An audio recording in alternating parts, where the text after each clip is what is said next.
हमारे ना किराए पे एक ललायन रहती थी। फिर तो उसका पति उसे क्या देकर जाता था? हमारे ना किराए पे एक लाला रहता था, लाला। ठीक है, फिर पता नहीं अपने गांव से ना शादी करके वो अपनी बीवी को यहीं ले आया दिल्ली में। तो दिल्ली में लाया तो एकदम ललायन जो थी ना, उसकी बीवी को सब ललायन बोलते थे। क्योंकि उसका नाम लाला तो ललायन।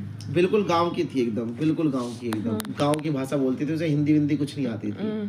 तो लाला उसे 10-15 रुपए दे के जाता था। कहता था कि जब कोई फेरी वेरी वाला आए तो उससे कुछ सामान ले लियो, बाहर मत जाइयो। ठीक है, तो एक दिन जो है ना फेरी वाला आया ही नहीं। अब ललायन को कुछ खाने की वो पड़ गई कि भाई मेरे को कुछ खाना है आज।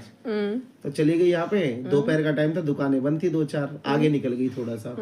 फिर आगे निकलते हुए उसे सामान तो मिल गया खाने का, लेकिन अब सोच रही मैं जाऊं किधर, रास्ता भूल गई। रास्ता भूल गई। फिर एक कोने पे बैठ के और तेज तेज रो रही है। क्या कह रही थी? कहती है कि हम खो गई बाटी, हमें कोई अपने घर पहुंचा दे, कोई हमें घर पहुंचा देना। तो और घर को क्या कहती थी? बोलते कहाँ पे, मतलब कहाँ पहुंचाना है ये तो बताओ, कोई घर का ठिकाना भी होगा। कहते हमें कुछ नहीं पता बा, बस 2 तल्ला मकान बा, 2 तल्ला।